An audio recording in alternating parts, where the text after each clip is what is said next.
Record. Hello, welcome to Evins Mill. Today we're going to be making our flourless chocolate cake. This is one of our more popular desserts, especially with the ladies, so listen up husbands and boyfriends. We're going to start, we've got semi-sweet chocolate, about 8 ounces. We've got a cup of cocoa powder. We've got about a cup and a quarter of granulated sugar. We've got 6 eggs, a teaspoon of vanilla, and a cup of butter. First thing we're going to do, make sure our oven's preheated at 350 degrees. And then we're going to get our chocolate melted with our butter. And you want to start with a pot of boiling water. Get your water in the pot, bring it to a boil. Set that on there. Same time, we've already done some of this.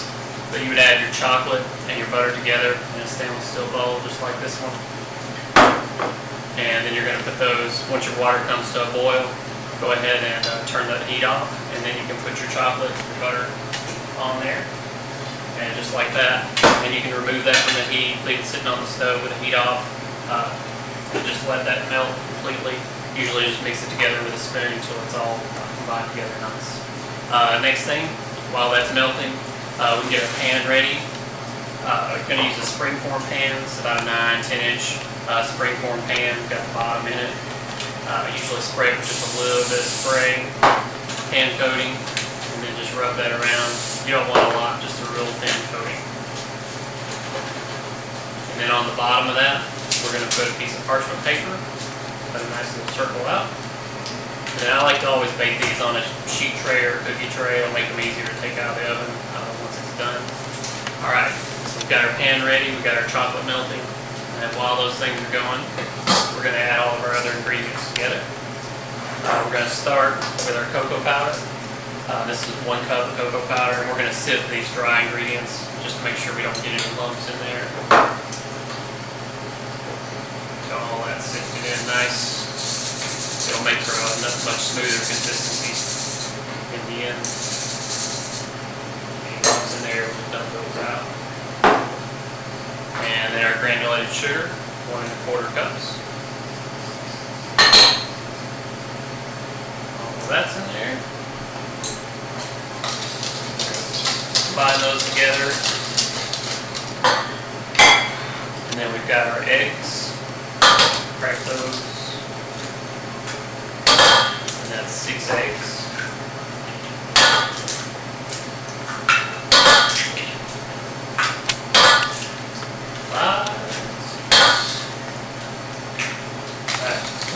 Mix that together a little bit.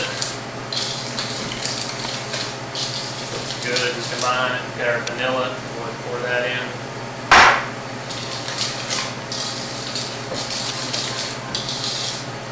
Alright. Need to moisten all those ingredients together. Then we're going to grab our melted chocolate. Pour that in.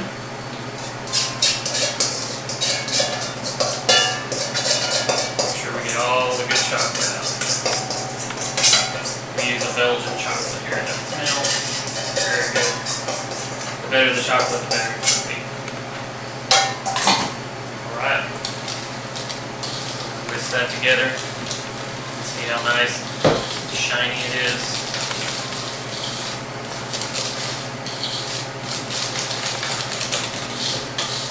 Alright, now we've got our springform pan. It's all lined, greased. We've got a cookie sheet. We've got our oven on 350 degrees. We're going to pour this in.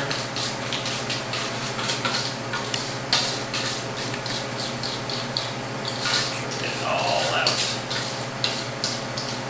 Dessert always works out well for our no gluten, no flour folks. We're always happy to see that.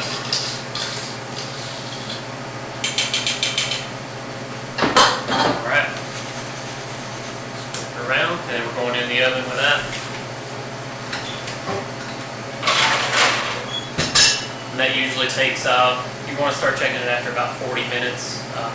It's going to start setting up around the outside first. You want to, as soon as that middle is set, you want to take it out of the oven. It doesn't need to be fried a whole lot and start cracking on top, just until it's set in that middle. You can use a toothpick test on it.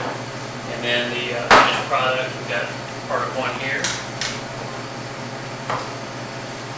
usually do when we cut these, get a knife and some hot water.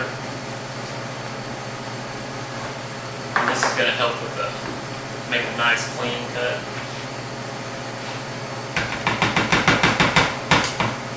And we usually, out of one of these recipes, we usually feed about 24 people, 24 desserts. And that'll make that nice clean cut on there. And then we like to serve it with bay leaf sauce, which the recipe is on our recipe blog as well. And then a little bit of grated chocolate. And there you have it. Enjoy.